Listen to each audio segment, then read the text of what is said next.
ധൈര്യത്തിനായി. ഈ പ്രാർത്ഥനയിൽ നമ്മൾ കരുണാമയിയായ പരിശുദ്ധ മാതാവിനോട് നമ്മുടെ ജീവിതത്തിലെ പരീക്ഷണങ്ങളെ നേരിടാനുള്ള ധൈര്യം അപേക്ഷിക്കുന്നു. മനുഷ്യജീവിതം പലപ്പോഴും അനിശ്ചിതത്വങ്ങളാലും വെല്ലുവിളികളാലും നിറഞ്ഞതാണ്.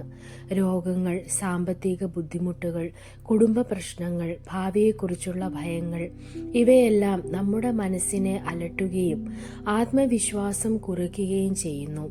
അത്തരം സാഹചര്യങ്ങളിൽ ഭയപ്പെടാതെ മുന്നോട്ടു പോകാൻ നമുക്ക് ദൈവകൃപയാൽ ലഭിക്കുന്ന ധൈര്യം അത്യാവശ്യമാണ്.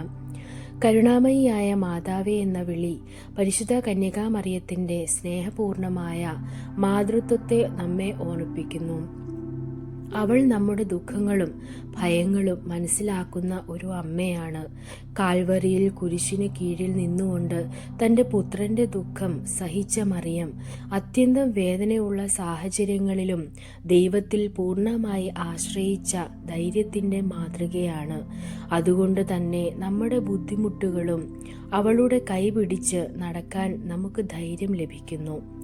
ജീവിതത്തിലെ പരീക്ഷണങ്ങളിൽ ഭയപ്പെടാതെ മുന്നോട്ടു പോകാൻ എനിക്ക് ധൈര്യം തരണമേ എന്ന അപേക്ഷ വെറും ഭയം ഇല്ലാതാക്കണമെന്നല്ല, മറിച്ച് വിശ്വാസത്തോടെ മുന്നോട്ടു പോകാനുള്ള ആന്തരിക ശക്തി നൽകണമെന്ന പ്രാർത്ഥനയാണ്.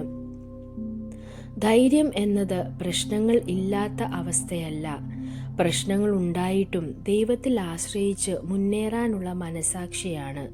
ഈ ധൈര്യം നമുക്ക് ദൈവത്തിൻ്റെ സാന്നിധ്യം അനുഭവിക്കാൻ സഹായിക്കുന്നു. നിന്റെ പുത്രനായ യേശുവിൽ എൻ്റെ പ്രത്യാശ ഉറപ്പിക്കണമേ എന്ന വരി ഈ പ്രാർത്ഥനയുടെ ഹൃദയമാണ്. യേശുക്രിസ്തുവിലാണ് നമ്മുടെ യഥാർത്ഥ പ്രത്യാശ. ലോകം നമ്മെ നിരാശപ്പെടുത്തുമ്പോഴും മനുഷ്യ സഹായങ്ങൾ പരിമിതമായിരിക്കുമ്പോഴും യേശു നമ്മെ ഒരിക്കലും കൈവിടുന്നില്ല. അവനിൽ ഉറപ്പുള്ള പ്രത്യാശ വെച്ചാൽ ഏത് ഇരുട്ടിലും വെളിച്ചം കാണാൻ നമുക്ക് കഴിയും. ഈ പ്രാർത്ഥന നമ്മെ പഠിപ്പിക്കുന്നത് ധൈര്യം നമ്മുടെ സ്വന്തം കഴിവിൽ നിന്നല്ല, ദൈവത്തിൽ നിന്നാണ് ലഭിക്കുന്നത് എന്ന സത്യമാണ്. പരിശുദ്ധ മാതാവിൻ്റെ ഇടപെടലിലൂടെ യേശുവിൽ ഉറച്ച വിശ്വാസത്തോടെ നമ്മുടെ എല്ലാ പരീക്ഷണങ്ങളെയും ആത്മവിശ്വാസത്തോടെ നേരിടാൻ നമുക്ക് സാധിക്കും. അങ്ങനെ ഓരോ ദിവസവും ഭയത്തെ ജയിച്ച് പ്രത്യാശയിൽ വളരാൻ ഈ പ്രാർത്ഥന നമ്മെ നയിക്കുന്നു. ദൈവം നിങ്ങളെ അനുഗ്രഹിക്കട്ടെ.